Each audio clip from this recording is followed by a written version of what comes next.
सुप्रभात। मेरा नाम मयंक चतुर्वेदी।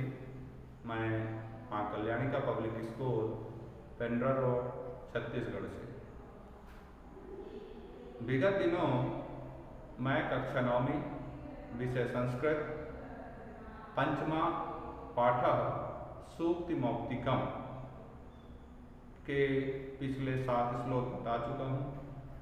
इस पाठ का जो श्लोक मैं बताने जा रहा हूँ वो अंतिम श्लोक है और इस श्लोक को आप कक्षा 8वीं के पहले चैप्टर में पढ़ा होगा। वही श्लोक आज कक्षा 9वीं के 5वें चैप्टर के लास्ट श्लोक में है। बहुत अच्छा है जो मैं बता रहा हूँ, बच्चे समझ भी गए होंगे कि गुणा गुणगेश गुणा भवन्ति। श्लोक लिखा हुआ है आपके पास बुक में है, बुक में आप मिलाएंगे। गुणा गुणगेश गुणा भवन्ति ते निर्गुणम प्राप्य भवन्ति दोषा अस्वाद्य तोया प्रभवन्ति नद्यः समुद्र मासाद्य भवन्ति पेया। कितना अच्छा है, आप समझेंगे सर्वप्रथम कि एक तो लाइन आ गई समुद्र की, दूसरा शब्द आया है नदियों का। समझेंगे कि नदी और समुद्र में अंतर। समुद्र की गहराई को मापना असंभव है, लेकिन कहते हैं वो समुद्र है। समुद्र में जो कुछ भी जाता है, जितना भी जाता है, सब समाहित हो जाता है। कभी ऐसा नहीं देखा गया कि उससे बाहर हो जाए। यहाँ आप नदियों का देखे होंगे, नदियों में बाढ़ आ सकती है, ओवरफ्लो हो सकता है, लेकिन समुद्र में नहीं होता है। तो यहाँ अब आप देखिए उपयोगिता कि जब तक पानी नदी में रहता है तब तक उसका पानी स्वादिष्ट होता है, पीने योग्य होता है, लोग उस पानी को पीते हैं। लेकिन वही नदी का पानी जब समुद्र में जाता है तो वह अपेय हो जाता है, मीन्स पीने योग्य नहीं होता है। तो आप डिफरेंस यहाँ से समझ जाएंगे कि नदी में है तो पीने योग्य है और जब समुद्र में पहुँचता है तो वह अपेय हो जा रहा है। तो कुछ उपयोगिता होगी। ठीक इसी प्रकार आपके सामने एक नया शब्द आ रहा है दोष, और दूसरा शब्द है गुण। गुण जब तक गुणवान लोगों के पास रहता है तब तक वह गुण कहलाता है। फिर समझिए, गुण का तात्पर्य क्या है? अच्छी आदतें, अच्छे विचार, अच्छी सत्संगति।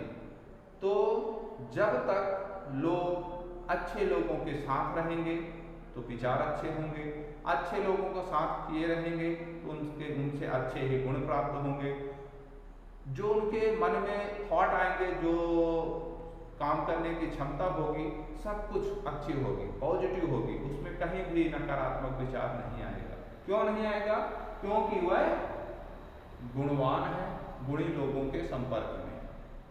कहते हैं गुणा गुणगेश गुणा भवन्ति। जब तक गुण गुणवान लोगों के पास होता है तब तक वह गुण कहलाता है, मीन्स अच्छा कहलाता है।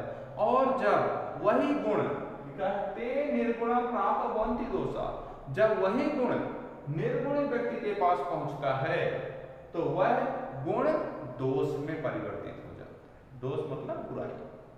तो आप इसका भाव समझेंगे कि गुण जब तक गुणवान लोगों के पास होता है तब तक वह गुण कहलाता है, और जब वही गुण निर्गुण व्यक्ति के पास पहुंचता है तो वह दोष में परिवर्तित हो जाता है।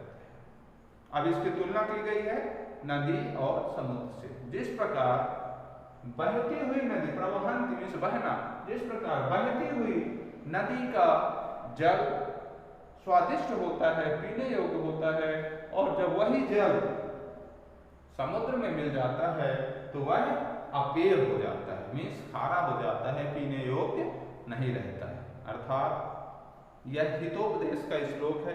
इससे यह शिक्षा मिलती है कि हमें गुणों को अर्जित करना है, और गुण अर्जित कब होंगे? जब हम गुणवान लोगों के संपर्क में होंगे। अर्थात गुणों को अर्जित करने के लिए गुणवान लोगों के संपर्क में रहना है, और हमें उसको जब प्रस्तुत करना है, मीन्स देना है, उसको किसी और से साझा करना है, तो ये जरूर ध्यान देना है वह दोष में परिवर्तित ना होने पाए। हम जिसके साथ उसको साझा कर रहे हैं वह उसके योग्य होना चाहिए, उसका वो सम्मान करे, उसको वह कीमत या अच्छा भाव समझकर अपने पास रखे, तब तक वह गुण होगा। लेकिन यदि हम किसी निर्गुण से उस गुण को साझा करते हैं तो स्वाभाविक सी बात है इस श्लोक के कथनानुसार वह निर्गुण हो जाएगा, इस दोष में परिवर्तित हो जाएगा। जिस प्रकार किसी भी नदी का पानी हम देखेंगे तो वह पीने योग्य रहता है, और जब वही पानी समुद्र में जाता है तो वह खारा हो जाता है, अपेय हो जाता है। ये श्लोक इस बात की प्रेरणा देता है कि हमें हमेशा अच्छे लोगों के संपर्क में रहना है, गुणों को प्राप्त करना है और गुणवान बनना है। दूसरा, हमें अपने गुणों को निर्गुण व्यक्ति के साथ साझा नहीं करना है, और यदि करना भी है तो ये जरूर ध्यान देना है कि वह हमारा गुण दोष में परिवर्तित ना हो जाए, क्योंकि उसकी कीमत, उसकी वैल्यू वही समझेगा जो उसके योग्य होगा। ठीक है। दूसरा, ये जो श्लोक है, इस श्लोक से हमेशा की तरह प्रश्न भी बनेंगे। एक पदेन प्रश्न बनना है, फिर पूर्ण वाक्य प्रश्न बनना है, फिर भाषिक कार्य। भाषिक कार्य हमेशा की तरह मैंने आपको बताया था, एक पदेन में आपको वर्ड वर्ड आंसर देना है, पूर्ण वाक्य में आपको आंसर वही है बट उसको फुल सेंटेंस में लिखना है, और जो भाषिक कार्य है उसमें 4 प्रश्न बनेंगे, वो चारों ग्रामर के होंगे। मल्टीपल चॉइस भी हो सकता है, आपका 1 वर्ड का आंसर हो सकता है, या कुछ विलोम हो सकता है, पर्यायवाची हो सकता है, विभक्ति हो सकता है, धातु हो सकता है, आपका प्रत्यय उपसर्ग हो सकता है। तो इससे हमको बहुत सारी चीजें देखनी है। जैसे आप समझेंगे कि एक शब्द आपको ये सामने लिखा हुआ है भवंती, कभी भी श्लोक पढ़ें तो हमको इसको ध्यान देना है। खास तौर से मैं आपको बता दूं कि एग्जाम में क्वेश्चन आंसर नहीं आते हैं, श्लोक नहीं आता है। जो श्लोक हैं उसी से प्रश्न बनेगा, उसी से ग्रामेटिकल क्वेश्चन बनेंगे। तो जैसे भवंती लिखा है तो आप तुरंत समझिए भवंती है, तो भवंती में इसमें धातु भी है, पुरुष भी है और वचन भी है। इसी से 3 प्रश्न बन गए। क्या? भू धातु है, लट लकार का, प्रथम पुरुष का, बहुवचन है। तो 3 चीजें इसमें क्लियर हुआ। एक तो आपका धातु, फिर पुरुष, फिर वचन। ठीक है। यहाँ चलेंगे, ये गुणा लिखा हुआ है, एक ही स्त्रीलिंग में आ जाएगा, लेकिन यदि मैं ये विसर्ग लगा दूं तो ये पुल्लिंग का बहुवचन हो जाएगा, गुणा। ठीक है, तो ये समझना है। देन गुणगेश शब्द है, ये भी आपका विभक्ति का ही है। आप देखेंगे, आपको मैं एक वीडियो भेजा था करांत पुल्लिंग का, उसमें आया था एसु, बालकेशु, रामेशु, उसी प्रकार का है गुणगेशु। सप्तमी विभक्ति का बहुवचन है गुणगेशु। तो इसमें आपको विभक्ति और वचन क्लियर हो गया कि सप्तमी विभक्ति है और बहुवचन है। आगे चलेंगे तो ते आप सर्वनाम है, सह तौ ते बहुवचन है। ठीक है। निर्गुण एक शब्द है। ठीक है। फिर यहाँ वही शब्द आ गया भवंती, और दोष का बहुवचन है दोषाः। दोषाः मीन्स प्रथमा विभक्ति का बहुवचन शब्द है दोषाः। ठीक है। तो यहाँ दोष एक शब्द है जिसको आप संज्ञा बोलते हो, उसका ये बहुवचन है, प्रथम विभक्ति का बहुवचन है दोषाः। तो इससे 2 प्रश्न बन गए। अभी और भी बताएंगे। अस्वाद तोया, आपको बताया था स्वाद युक्त, तोया मीन्स होता है जल, प्रवहंती मीन्स होता है बहना, लेकिन ये भी आपका क्या है, प्रा उपसर्ग लिखा है। इसमें 2 शब्द है, प्रा उपसर्ग है, अलग शब्द बनेगा, और आपका वह मीन्स बहना, लट लकार का प्रथम पुरुष बहुवचन हो गए, तो आपका प्रवहंती। नद्य प्रथम विभक्ति एकवचन है, ये ध्यान देंगे इसको। समुद्र मासा, समुद्र नाम ही है। अपेया बहुवचन शब्द है, अपेया इसमें शब्द आ जाएगा, मीन्स से आपका कितने शब्द आ गए, आपका शब्द रूप भी मिला, इसमें धातु रूप भी मिला। अब चलते हैं विलोम में। तो सीधी सी बात है, यदि मैं दोष को देखूंगी, दोष का विलोम क्या होगा तो आपको पता होगा कि दोष का विलोम क्या होगा संस्कृत में। फिर गुण का विलोम यही लिखा हुआ है, और यही दोष का विलोम लिखा, मतलब थोड़ा सा दिमाग लगाएंगे।